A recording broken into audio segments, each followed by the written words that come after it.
the deputy sheriff in the Orange County Police Department for like 30 years.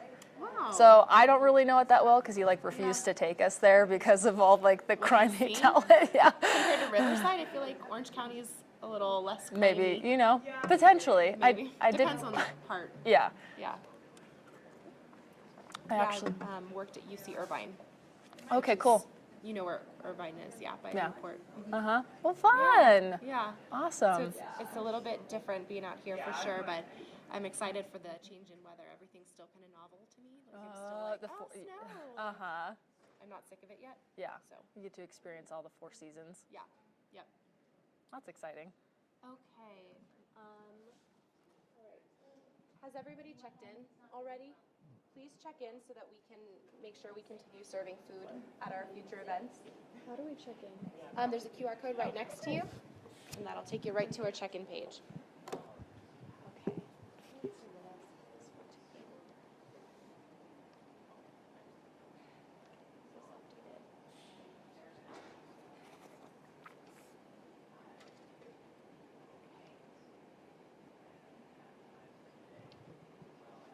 Okay. Okay. All right, well, welcome everybody. I'm super excited for today. I think that this workshop is going to be really, really practical and helpful for anyone who's looking to start a business and needs to grow their online presence and get found by their customers. These types of tools and tricks are really helpful because Google is constantly changing their algorithms, and it's always kind of a big question mark that people have when they're starting a business is, well, how do I get on the first page of Google? How do my customers find me? We'll get to the event in just a minute, but I just wanted to welcome everyone. My name is Brianna Hale. I'm the director of the Entrepreneurship Institute here at UVU. This is one of our WeLift events. So WeLift is an event that's all about helping support women in our community and starting and growing their businesses. Of course, our events are open to everybody. We welcome everybody here. And we run an event on the first Wednesday of every month, and they're on all different kinds of topics. So make sure that you're checking regularly to see what's coming up. Just real quickly, I want to share that there's going to be a workshop January 4th on how to benefit, how to really maximize your LinkedIn presence and benefit from using LinkedIn for job searching or for promoting your own company.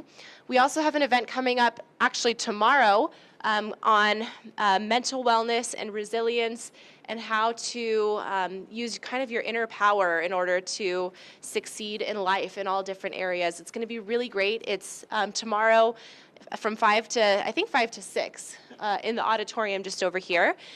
So please register for that if you're able to join us. And I'm going to go ahead and introduce Heather, who is our presenter for today. Heather was born and raised in Riverside, California. She graduated from BYU with a degree in public relations and a minor in business.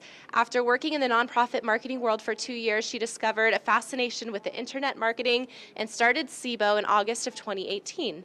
She currently lives in Orem, Utah. For the last 5 years, she's performed improv comedy at Utah's Comedy Sports. Her other hobbies include writing, mixed martial arts, and trying new foods. She's a fascinating person and a really brilliant mind, a great person to know, and I'm excited for her to share all of her tools for SEO and optimizing your presence online. So let's welcome Heather. Awesome, thank you. Oh, perfect, excellent. So we're gonna skip up to the beginning up here for a second, but before I jump into my spiel, I just wanna get to know the room. First off, I wanna thank Brianna and UVU. I've actually had a couple people on campus text me and they're like, your face was on this big billboard or there's a poster of you. And you might have noticed, I mean, from my picture, I've changed my hair color and my part. So if anybody knows like a good local headshot person, I need an updated one. But thank you so much for having me. Thank you so much for all that you do. What a cool venue. And again, yeah, I think I've had at least 5 or 6 people did you know this is happening? I'm like, yeah, I'm speaking there, you should come or whatever. And so you made me feel like a celebrity, so thank you. A little bit about me, and then I want to learn a little bit about you. As Brianna mentioned, I do a lot of different things, and so obviously we're going to focus on SEO and internet marketing today.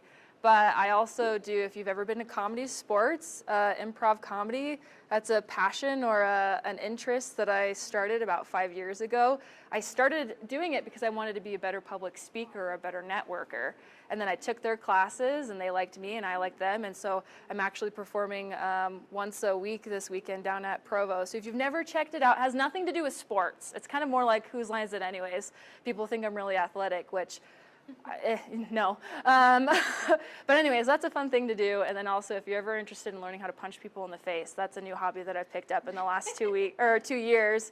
And I'm training for a point-based kickboxing match. Nothing like cage fighting, but it is something I want to support the Wasatch combat sports community. But anyways, a little bit about me, what I do outside of SIBO and SEO and internet marketing. And then today we're going to talk all about that. But by raise of hands, like who here is, I would say, very comfortable with SEO, knows what it is? Raise your hands if you've heard of it, but you don't really know.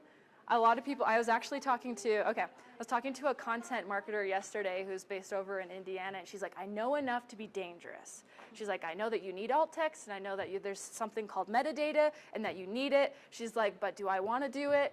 No. Do I want to, can I learn to do it? Yes, but do I have the time to or the resources, or is it really what it impassions me? No. And so what I really wanted to make sure that we got out of today was whether or not, depending on what stage you are in your business journey, obviously the purpose of search engine optimization is to get you found on Google or to get your website found on Google. So in order to do that, you have to have a website. So I wanted to make sure that this was something that if you're in those pre-stages of, okay, you have an idea, a business that you potentially want to start, love to chat with your entrepreneurial class yesterday or experience that and see all the wonderful ideas that there are. But if there's something where if you have an idea, great, these are things that can set you up in the future as to how you're crafting, how you build your website, when do you build your website, or if you already have a business or have a website, how do you make sure that the right information is in the right place so Google can find it and understand it. I'll admit the first time I experienced SEO, it was passing a classroom on the campus of, It Shall Not Be Named over there in Provo. But there was a class on it, and with my public relations background, it was too technical. A lot of people that I talked to call it voodoo or black magic. That was actually another conversation I had yesterday with that same content marketer. But there is a methodology and there is a science behind it. And while we're not going to dive into the over 200 factors that go into what contributes to how Google ranks things, I hope today you can walk away with a better understanding of what are some of the bigger building blocks that Google takes into consideration when viewing a website, and more of the science behind it as opposed to you kind of just chuck your marketing dollars into SEO and then hope that it works. So that's my goal for today, and it's going to be interactive. I have some slides, obviously, that you can see that we're going to walk through, but then I'd like the last portion of this presentation to be interactive. So if you have a website that you'd like us to look at together, I'd love to do some things and just kind of walk you through when I'm doing an audit of someone's site, or if someone has questions for me, what I look for, some suggestions, or if not, we can, I can pull up SIBO's website and we can look at some of those things in practicum. But I want to make sure that you're walking away with clear and action items as opposed to just really nice theoreticals that nobody really applies at the end of the day. So let's go ahead and start up at the top here. I'm going to go all the way up to the top, and we're going to go into this. So if you ever SIBO Marketing is a local marketing agency. We're centered in Provo. We have whiteboards everywhere. I really love whiteboards and drawing ideas on a whiteboard. So the presentation today is based more or less on a whiteboard. And that's what the background is for. And if I click into this, I'm just going to actually do this then, if that works. Technical difficulties, hold on. Zoom. Okay, great. I think this will, maybe if I click. Okay, now we're cooking with peanut oil, maybe. Hold on. You have to click the arrows. There's an arrow. Maybe. No. We'll go. No. Don't you love technology until it doesn't work? There we go. Okay, excellent. Now I know what button to press, and we'll use that. So a lot of people think that SEO starts here with the query that you put into Google. And this is actually the second step. So there's a lot of things that have to happen first before your website is discoverable on Google. So the first thing we need to look at is Google needs to find your home page. Next, it's going to crawl your sites and find all the pages on your site. So this is something where if you're building a website, you want to make sure, we're going to talk about an internal link structure, but this is the importance of it. Google starts with your home page. Next, it then indexes all those found pages and then stores them on Google's servers. It logs that information away, and if you Google servers, there's just rooms and rooms. It looks like a villain, mastermind technology kind of setup, but that's the way that it works. Then, based off of what Google's information it pulls from your website, it runs something called the runtime index. And this is where it scores, ranks, and then it shows the results. So part of the presentation today, okay, how do you show up on page one? What consists of page one? This is the algorithm or the secret sauce that Google uses when looking at websites to then determine what ranking you'll be. And so all that has to happen before you qualify to show up in the query for Google. So there's a little bit more steps than people generally imagine. And so what we're going to talk about today are 5 different components. And I actually brought these. So if this is helpful for people, if you want to fill these out as you go. But 5 different components of Google. And I have a worksheet if you want to take one and pass it around. Perfect. I'll do that, yeah. Thank you. If you want to fill it out, or if you want to take notes on your laptop, there's not going to be a quiz at the end. But this is just to help put the framework. Again, there's hundreds and hundreds of different components and factors that go into what ranks the site number 1, but we're going to break it down into 5 essential building blocks and talk about those components of those 5 building blocks. So the first one we're going to talk about is the size component. So how big is your website? And I'm going to show you a trick, something that you can do at home with your own website or with websites that you're working for. But in essence, how many pages does Google think is on your site? I've had clients where I've done this and there's a small number and they're surprised because they think there's a lot more. We've actually worked with a client that was a book provider. I won't use their name, but in essence, they should have had tens of thousands of product pages, but Google could only find about 8 of their main website pages because there was a piece of code on the back end that said a signal to Google, stop, we don't want you to index those pages. And there's a time for place in that, especially as you're developing a new site. But this is something to do just on occasion to make sure that the right pages or the right number of pages are being indexed through Google or found by Google. And so I'm actually gonna exit out and then show you how this works. Hopefully I can go back into my Prezi without too much, let's see, trouble. But if you do, this is called a site colon search. So if you do site colon, and then if you put your website into Google, and I'm just going to do SIBOs for now, and then later if there's a volunteer, we can go through this process with them. But you'll want to not put your domain, or not put the www, don't put the HTTPS, but put just your domain name. So I'm going to do SIBOmarketing.com. And now if I hit enter, this will show how many pages Google has indexed for this approximate site. So if we scroll down, here's some ads. And then, oh, here we go. I need to do it in here. Don't Google that. Excellent. Okay, so then more or less, oh, I see it's doing a search for it. If you put this in the URL, it'll show you an approximation of how many pages are on a website. If we go back to this is also an example of what not to do. So I'm going to show this. This is a template website, so I'm not putting anyone necessarily under the bus. But this is something that I've seen people, as they're building websites, a common mistake that they make. So if this is, again, a template website from the 7.io, which is a WordPress template. But if I click, let's do practice areas, you'll notice that on this bar, it scrolls down as opposed to goes to a new page. And then here they have these different things that you could potentially click into or not. From a Google perspective, this website is just one page. And Google likes websites that are growing over time. It's a signal that there's new content, it's fresh, it's organic, it's alive, as opposed to you have your information, it's stagnant.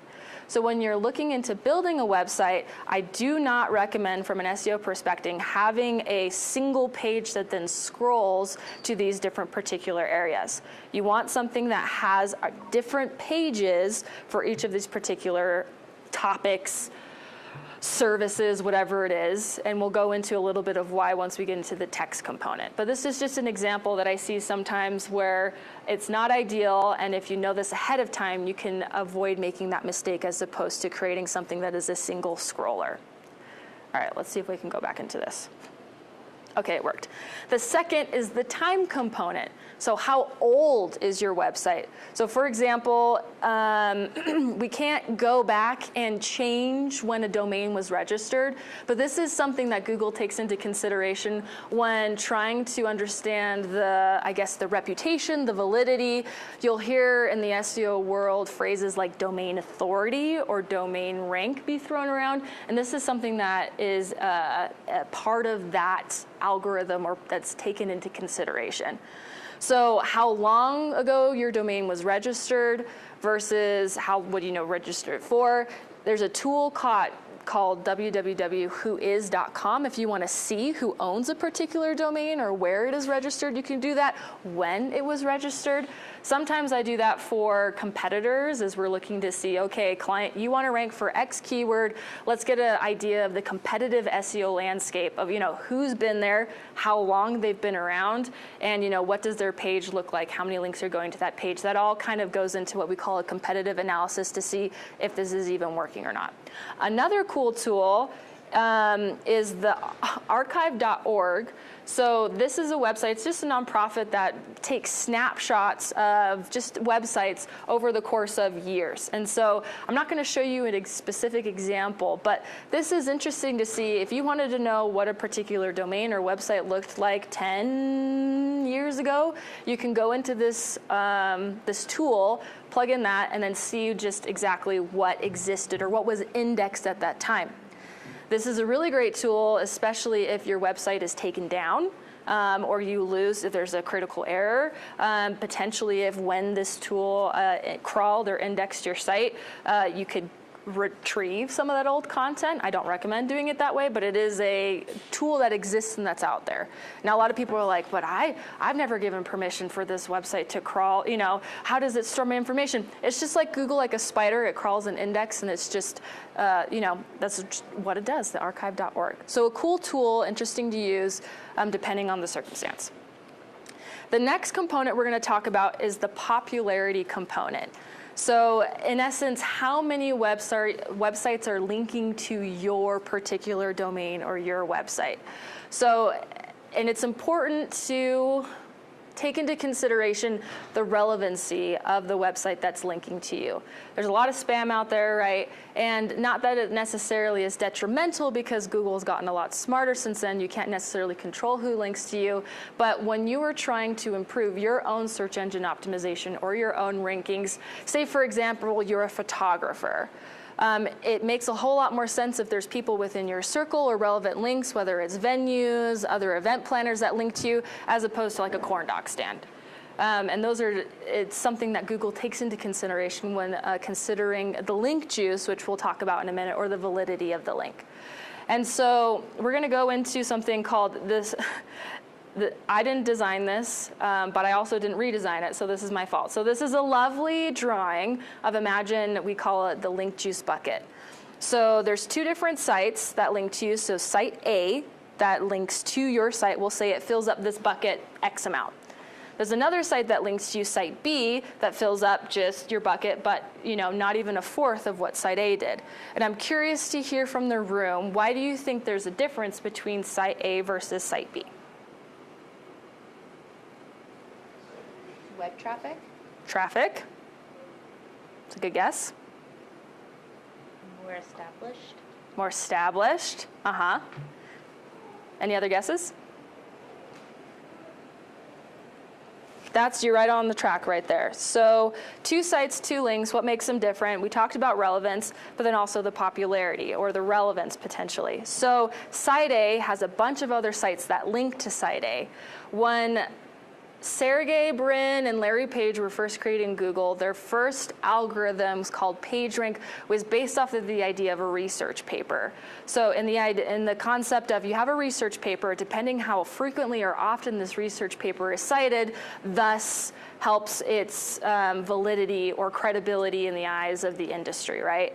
And so PageRank has then evolved, the algorithm has evolved since then, but in essence, this is a way to say, okay, the more clout or the more domain authority or the more relevance that this site has, the more link juices or importance it's going to give to your site if it links to it.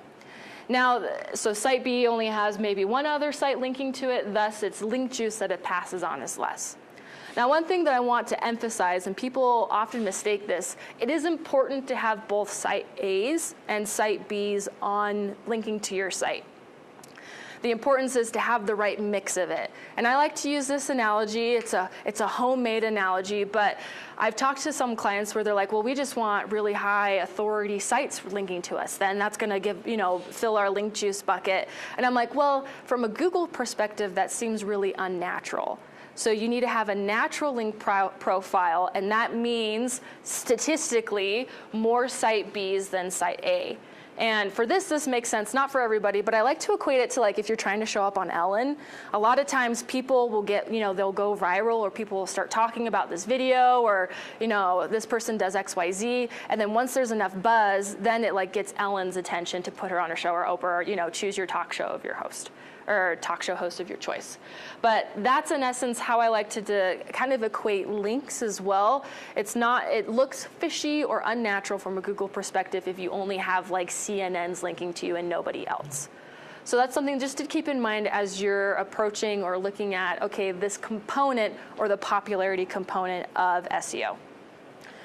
So we talked about some of these things. This is another concept that I like to use when I'm talking to people about SEO, is having keywords on your site, and we'll talk about the text component here in a minute. Having keywords on your site get you in the race to rank for Google, and then having other people talk about your content, link to your content, moves you up in that race.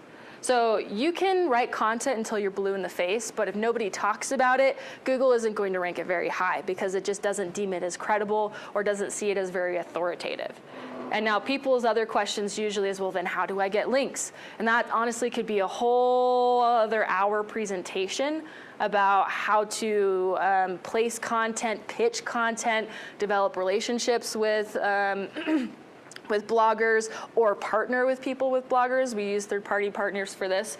But in essence, an easy trick that I like to tell people, especially as they're creating their own businesses, is if you have a piece of content, everyone kind of understands content, social media, I gotta write something, I gotta post something, I gotta add something. I would recommend in situations where it makes sense to put that blog post or put that content, put that video on your website first, and then link to it from Facebook, as opposed to posting it directly on Facebook. That's a way to create signals from Google that, hey, this is content, people are linking to it, and then when people share it, because obviously you just can't link to yourself, Google's smarter than that, but as people share your content or like your content, that also helps create that connection between your social media platforms and then your website itself. Also, hot tip, I know TikTok is big and videos and all that stuff. If you are doing a lot of video creation, throw up a transcript. Meaning have your video there, and there's different tools that you can play a video and it'll write it for you, but have a transcript available on your website so that way Google can understand the text component or the words that you're talking about in your video, and then thus can index it and start getting you into the race for ranking for Google. So that's just a hot tip. We talked a lot about, so this is not to be confused with the popularity component, but is still an important component, is the link component. So when I say links, however, in this circumstance, I mean internal links. So what websites, what pages on your website are you linking to internally? Now, as a hard and fast rule, your home page generally should be the page on your website that gets linked to the most. And I can show you a tool for free that can show you exactly how to see how many links Google has shown or has indexed that are going to your site. But in essence, A lot of people, well, sometimes people will say, well, this is my service page or my sales page. This is what I want Google to show. But again, from a natural, holistic Google perspective with websites, you want your homepage to be linked to internally the most. And again, there's a whole other hour's worth of content with regards to how do you link internally, what is anchor text, what's the right combination of anchor text, does your anchor text go on your homepage versus your internal pages, which I'm happy to talk to you about afterwards. But this is another component where, again, the internal link structure of how your website is built is important. I was working with a client who we needed to create a blog for them in order to have content on your website or on their website, but that blog was what we called an orphaned page, meaning every time that they created a blog post, it wasn't linked to anywhere. If you knew the exact URL, you could chuck it into Google and you could get there, but there was no way to navigate from the front end or even internally on any other pages to this particular page. So you'll remember at the very beginning, how does Google find you? It finds your homepage, and then it sends its spiders crawling through all your links and then finds your other pages. This page would never have been found by Google because it was just essentially an island. So that's something to make sure. If you're using something like WordPress or Wix, that's already built into the website's integration of, okay, how do we structure these links? And there's a structure, and a linking structure. But this is just another important piece that I've seen recently with a client that I'm working with, where they didn't have that built in because they used some custom website, which pros and cons to that, but something just to take into consideration with regards to this component. All right, and then the last one is the text component. So this is not a hard or fast rule. So if the text can be copied or pasted, in general, there's a way that you can look at the source code of your website to see if it is indexable, if it's JavaScript or whatever. But again, keywords on your website are the first signal to Google of what your website talks about or what your website should be shown for. I was doing an audit for someone, and they're like, I want to rank for bar mitzvah gifts. And so I pulled up their website, I did the site :search, and I said, okay, let's look at all the pages that say bar mitzvah gifts, and he didn't have any. And that for him, he actually was talking to a couple different SEO agencies, and for him, he was like, that was a no-duh moment. I was like, oh, I don't have pages that talk about this. I need to write content about these pages. And then he ended up becoming our client for a while.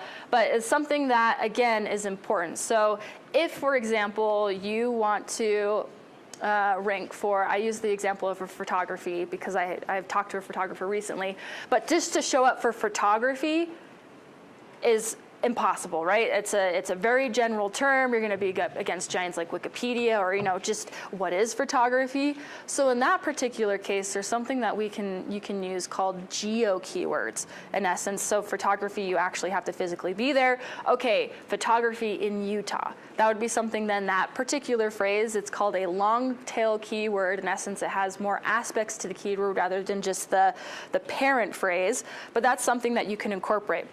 A lot of carpet cleaners or rug cleaners that I work with, we create pages to them based off of their service plus their city name, and then we find ways to make that natural on their site, whether it's an area we serve directory or whatever it is. But those are just different things to take in mind when you're considering, okay, what does my website say and how does it say it?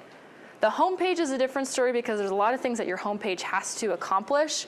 And so I don't want you to think you have to stuff all the important keywords on one page of your website. That's part of the size component. You want to have a website that's bigger. But in essence, the usability and the user experience always comes first. And that's actually something really important that we try to make sure, and the latest SEO update that was released by Google earlier in November was focused on this, meaning it wanted to trim down the fluff of content and get to what is really best for the user. So sometimes I get questions, well, what if I put the keyword in white text on a white background on my site and I just have it up on, yeah, you're shaking your head.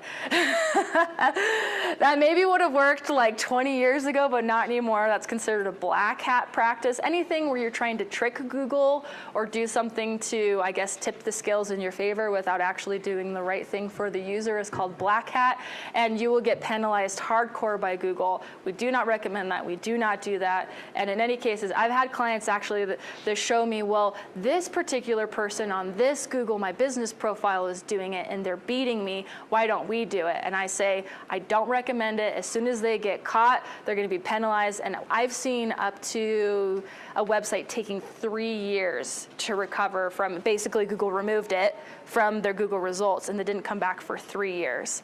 And so there's just, again, don't do it. But I was like, okay, you do you, but I am no way, shape, or form liable. And I even had other people in like the law department like, okay, like what do I say to make sure that we're cover our bases if he decides to, do XYZ thing.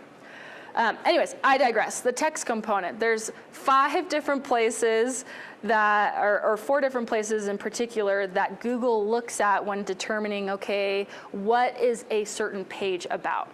And so, I'm actually going to go, this is where we're going to kind of shift into an interactive phase. So I'm curious if there is someone with a website that wants us to look at it. If not, okay, perfect. What's your name? Shannon. Shannon? Okay, awesome. Thank you, Shannon. And tell us a little bit about what you do. So last year I've been a teacher for 15 years, and last year I decided I was done with it, quit. So official with the microphone. Okay, sorry. Now I'm nervous. Anyway, I quit my job and I opened up a food truck. Oh, cool. So we serve coffee and other beverages and shaved ice, because I was thinking we'll hit the summer with the shaved ice and the winter with the coffee. Excellent. I love that. Well, So- cool. Thank you, Thank you, Shannon, for being our brave. Everyone give Shannon a little round of applause. We scared her with the microphone. And so this isn't my laptop, so we'll see how this goes. But Shannon, what's your domain name, or what's your website name? ArcticFire.biz. Arctic Fire. 2 C's, A-R-C-T-I-C. A-R-C. Yeah. Okay, got it. All right, so then if we scroll down, let's actually just go to the website, fire.biz. Okay, this one? Yep. Makes sense. All right, and if you could wave your magic wand, what is one of the main keywords that you would love to show up for when someone Googles, tries to Google your business or finds your business? Probably coffee, Okay. because there's a lot more coffee businesses than shaved ice businesses. Mm-hmm. And so I think that would be more useful. Gotcha. Okay, coffee. Excellent. So then a couple different components that we're going to look at. So if I go back to my Prezi, let's see here. We're going to talk about a title tag, extended URL, H1, and paragraph text. So I'm actually going to rewind here for a second. Well, I'll just show you here. It's going to be really small, but this right here is your title tag. And I'm going to show you, if we do Arctic with 2 C's, fire, you'll notice as well, if we do coffee, I don't know how to spell coffee, that's fine. Okay, so then here, you'll notice this is the same thing as what shows up here. This is one of the most prime real estate places for SEO, or to tell Google what it is that you do. And so if you haven't manually put in something as your title tag, Google will try to find what is applicable and then put it in there. Same with your meta description. But this is just illustrations of what a title tag is. Next is your, let's actually look at your extended URL. So here on the homepage we have it. Do you know if you have multiple pages on your website, or if it's a single scroller? It doesn't, it's just a single scroll. 'Kay. I very much like pages with links. Yeah. I've made lots of websites that are like Google based. Or, Uh-huh. what were other ones? I don't know, from being a teacher. Right. I had a website and I had links. Right, links to everything. Great. Okay. So this one, I couldn't figure out how to do it, so it's just a single scroll, and Gotcha. it drives me nuts. Well, great. I'm glad we talked about single scrollers today. But just for illustration purposes, so if we went to one of the websites, and you'll see a lot of times if there's a /services or whatever it is, this is the extended URL, also known as a slug, that then Google takes into consideration when trying to understand what keyword keyword or what this page is talking about, right? And so again, that's one of the downsides of a single scroller is you're limited and you don't have additional pages, which helps with the size component and then also helps with the text component so you can place other keywords that are here relevantly. The next thing that we're going to talk about is, where's my slide, is the H1. So that is your header one and what's text or classified on your website. So if we go to here, I'm assuming this is what's classed as your H1. So we have welcome to Arctic Fire Coffee and Shaved Ice. So depending on, I've seen a couple websites where this is classed, you know, they liked how the H3 looked as opposed to the H1, so they have as an H3. There are ways that you can then go in the back end and then just classify it differently without changing the visualization. Got it right this time. But this is important to show Google, okay, this is the main header of my website. What is it talking about, or what do we want it to talk about? And the next thing is the paragraph text. So, okay, the meat and potatoes of the page, how often the keyword is there, and what does it talk about? One last thing that I want to talk about is the meta description. So it's the meta description is this particular place right here. This is where it shows up. This doesn't affect rankings directly, but it does affect click-through rate. So we recommend having a meta description. I think it's anywhere, I don't remember the exact characters, but we recommend having one that is customized for each page.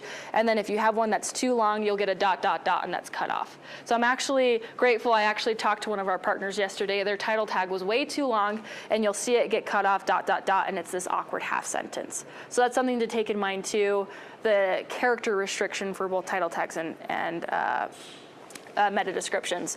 But this is something that we're just going to do really quick with Shannon. Thank you again for being our guinea pig or example. So coffee is a phrase that, okay, a keyword that you want to rank for, maybe Coffee Utah or Coffee Utah County, depending on where you serve. But we're just going to kind of take a look at these all together and see how they synergize. So Arctic Fire LLC - coffee snow cones, great, coffee shaved ice. Okay, she has what she does in there. If you build a website, oftentimes this will say home.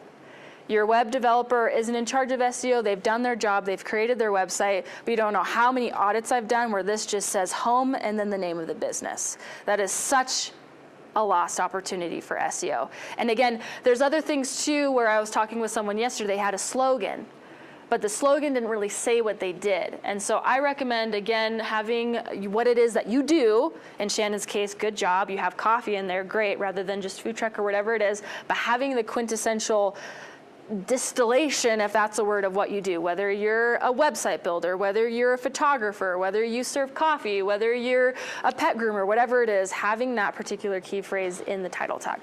And then next, okay, we talked about the URL. In the H1, you have coffee there. And then I'm just going to do a, let's see, I switched to a Mac recently. It's Control F. There we go. I'm just going to see how many times coffee, if I can spell it, FFEE, is on your website. Okay, so 7 different times, and then you can kind of just scroll through to see, okay, great. You have coffee here, coffee here, coffee here. This, congratulations. This is one of the better times that I've done this, because a lot of times the keyword that they'll want is not in the title tag and isn't on the home page more than maybe 1 or 2 times. Especially for home pages, I recommend having that keyword on there closer to 6 to 8. So you're in that 7 range, Shannon, which is great. But again, coffee is a general term. There's going to be ways, and it sounds like you're already aware of this, maybe having an areas we serve page that talks about, okay, coffee in Utah County or whatever it is, because trying to show up just in general for coffee is going to be a long battle, I'm sure, as you're aware of how many people search for coffee. So then I think, any questions about any of these things? Sometimes it gets a little technical, but again, the title tag, the top of the website, the extended URL, it's the importance of having a website that has the capability of having additional pages, your H1, and then your paragraph text. And then I'm actually just going to show you on, I didn't try this ahead of time, but if you are on a PC, it should be Control U. You can see the source code of your website to see in particular if it is H1, or if you highlight something and then if you hit inspect, you can see as well here. So there you see that H1 tag. Good job. So those are 2 just different quick ways that you can see on the back end just what is Google seeing from a code perspective as opposed to just a front end perspective. Okay. And then I think this is just a summary, a presentation recap of, okay, the 5 different components, how, again, what goes into Google. How are we doing on time? We're good. Okay. 20 minutes. 20 minutes, okay. What goes into Google, what factors it takes into consideration, and then what are the different components. And so there's actually 2 tools now that I want to go over, review with you real quick, because these are free tools that Google makes available that I would say 9 times out of 10, business owners that I talk to have no idea exist, or they don't have access to it, or they don't know how to reach that data. And these are free tools by Google, and so we're gonna just review them really briefly. But before I jump into Google Analytics and Search Console, any questions about the SEO component part of it?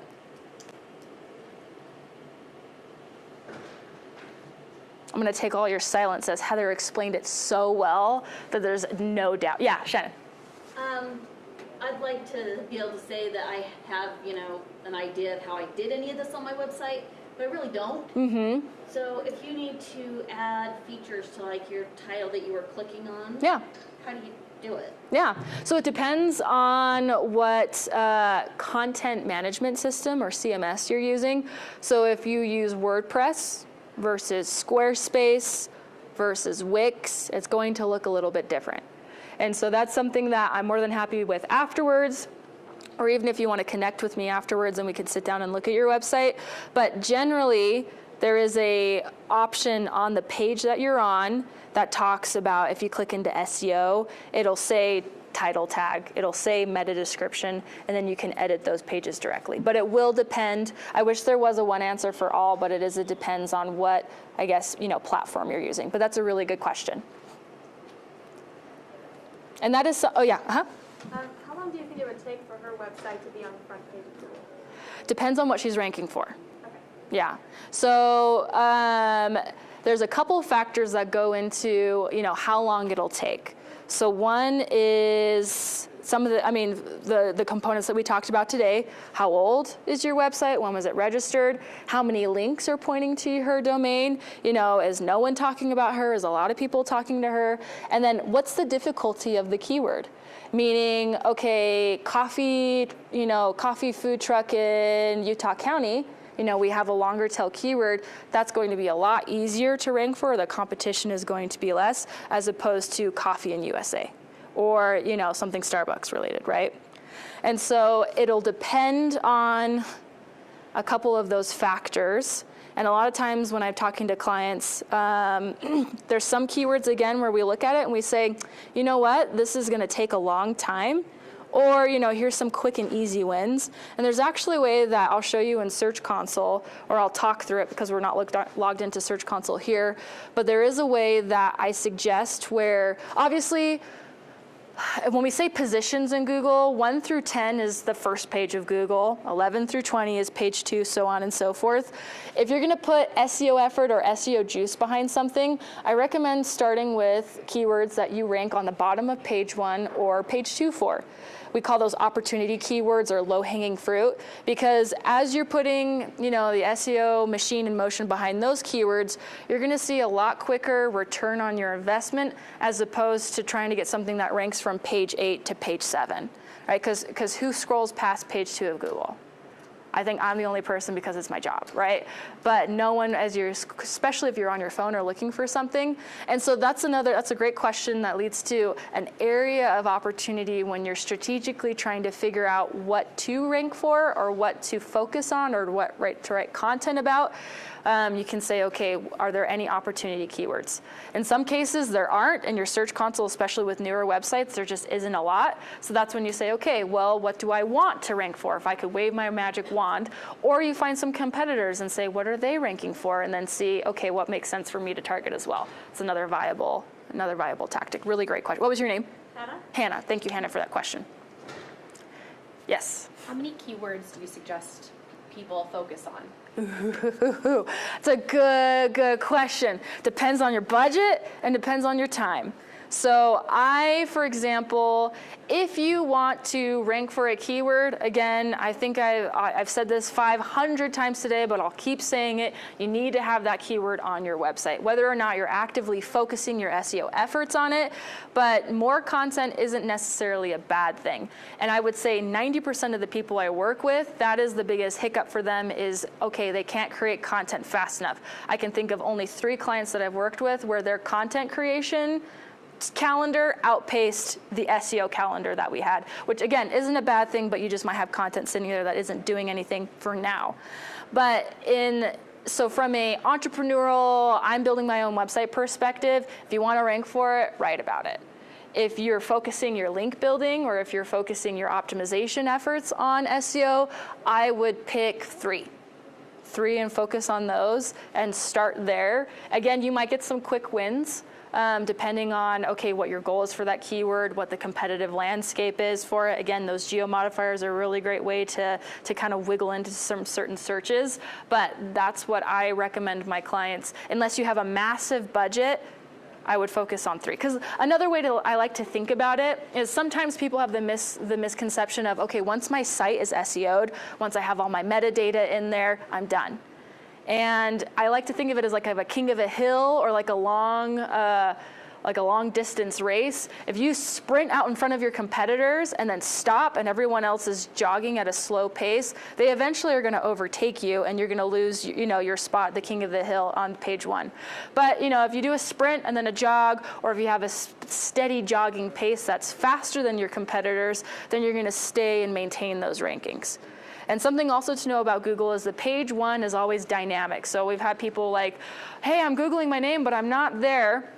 One of the advantages of using Search Console, which we'll talk about here in a second, it shows your average position.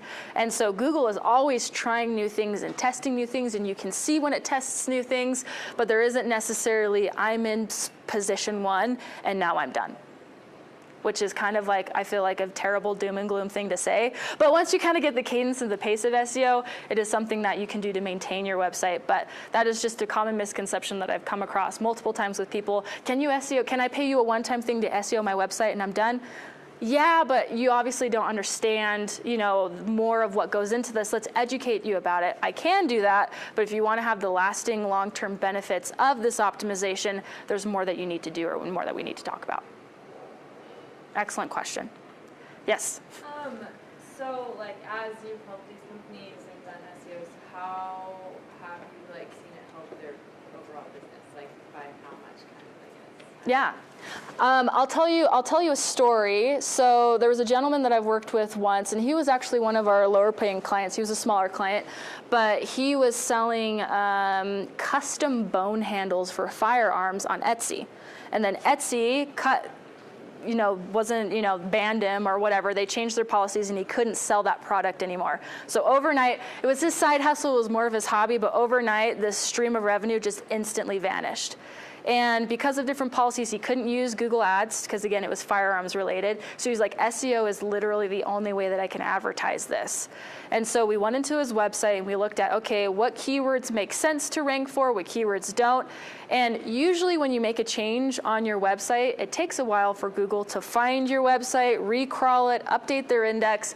And so sometimes I tell people it's a 3-month process, depending on when you add a piece of content, when Google actually, registers it.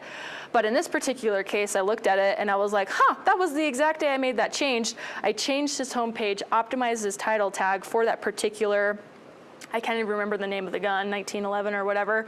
I don't do guns. But literally the day he jumped from, I think it was page 4 or 5 on average, to page 1. And he was consistently on page 1. And I don't have the graph to show you, but you just see his traffic and his impressions and his average position for that keyword change. Now, is that like the diamond in the rough example? Yes, but that is something where it was a very clear illustrative example of the importance, especially of your homepage, taking advantage of that real estate. So hopefully that answered your question, but again, it depends. I can't control Google or else I wouldn't be here. I'd be living in, Dubai in like a 3 million story tower. But there are some best practices that we can put in place that Google, has told us, understands, and that I've seen work for people across the board. Any other questions before we talk about analytics in Search Console?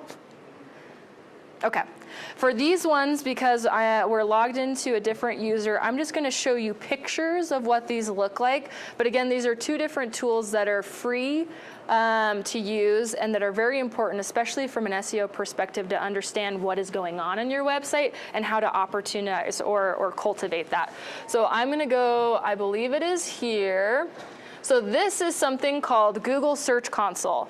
This is a tool that is free to use, but Google doesn't make it available to everyone. You have to prove to Google that you're an owner of a website.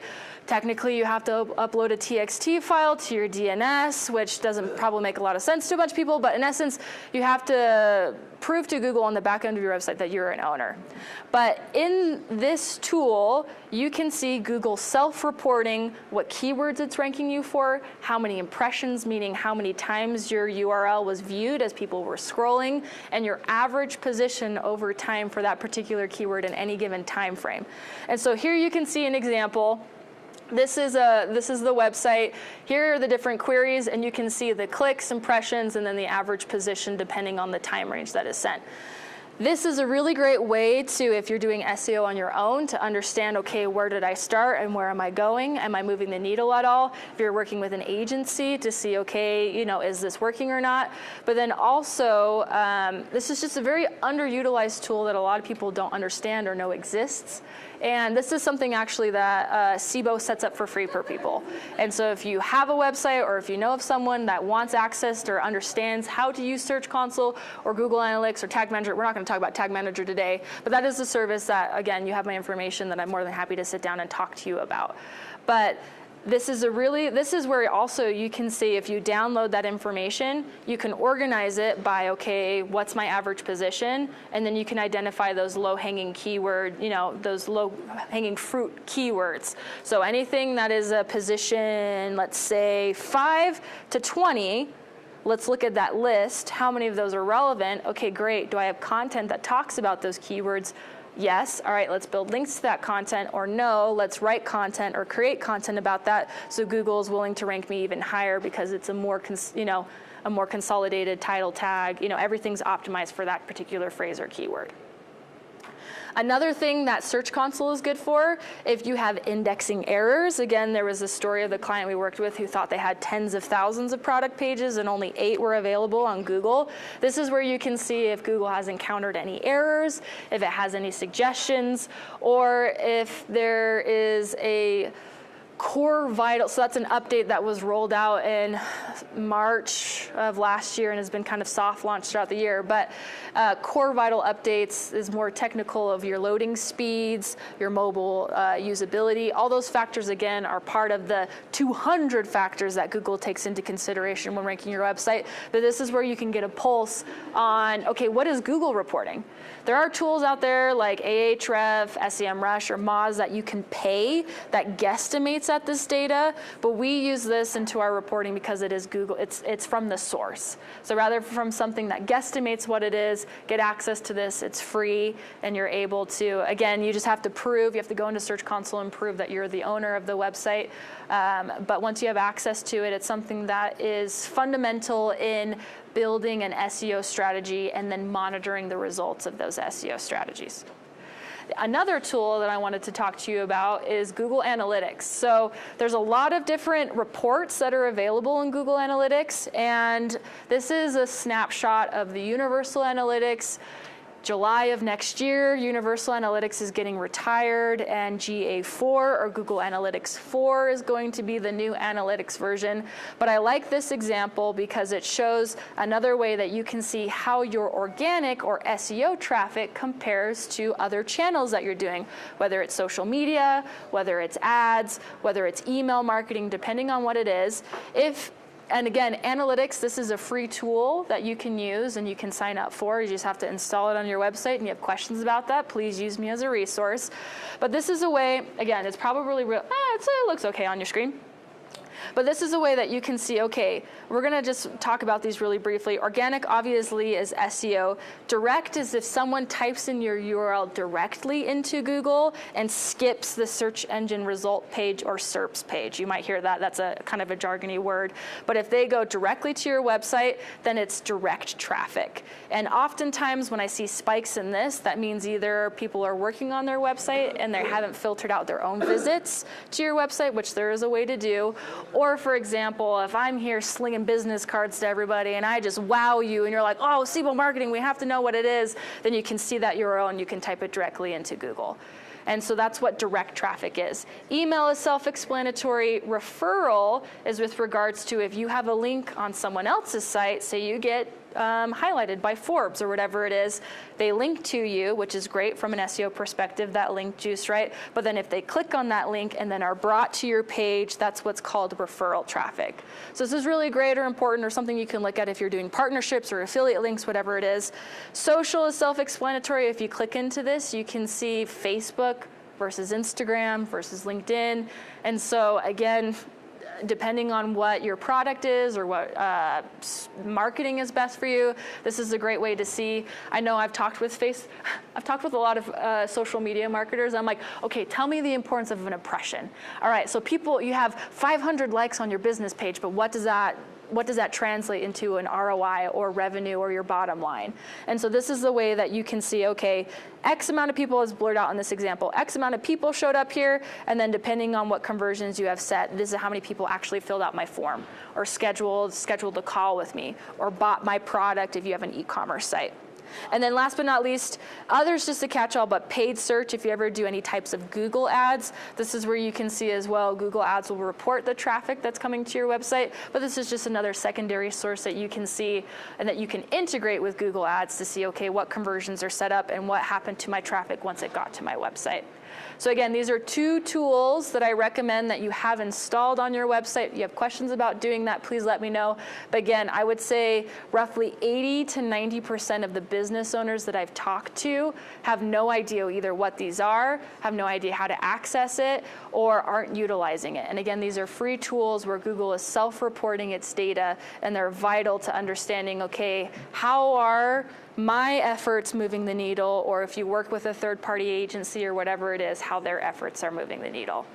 So any questions, I guess, before I kind of give my concluding spiel? I'd love to sit down if you have questions, walk through analytics live with you, whether we set up a meeting or we chat here. But any questions about either analytics or Search Console? Yeah. Are there any resources that make them more familiar with GA4? YouTube. Yeah.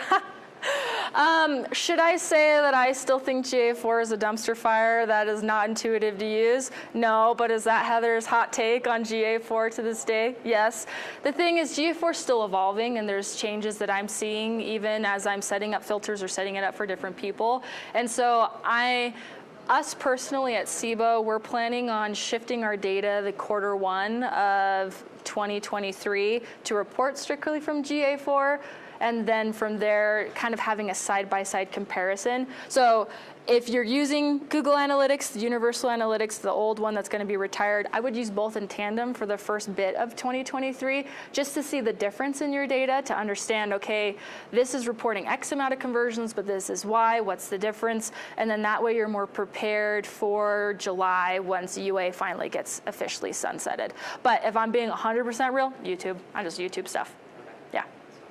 Plus, Google has articles. Google has articles and training on Google Analytics to be certified on it. Again, I haven't seen one for GA4 yet, but they have it for Universal Analytics. They're out there. We did them, but...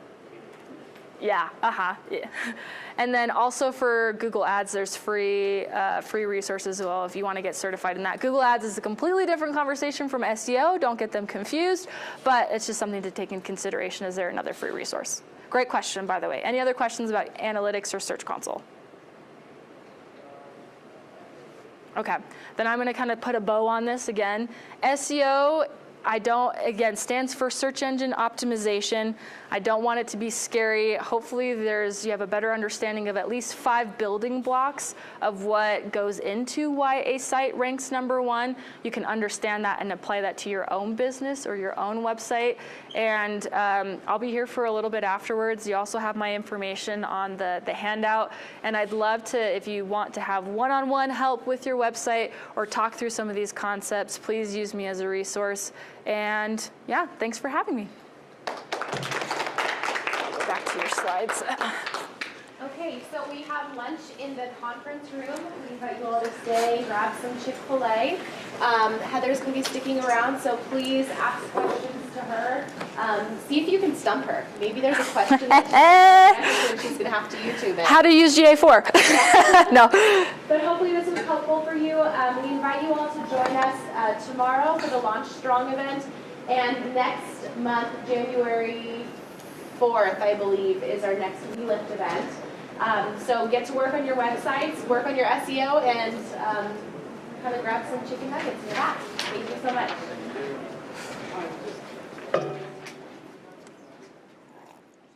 Oh, also, please make sure that you've checked in so that we can account for all of you being here. There's little QR codes on the table, and I'll also put it up here too. It really is important for us, so thank you so much. Thanks. I'm glad. I've done some SEO for websites that I've built for myself before, but I never know what I'm doing. Right. I just like fill in whatever I think is right. This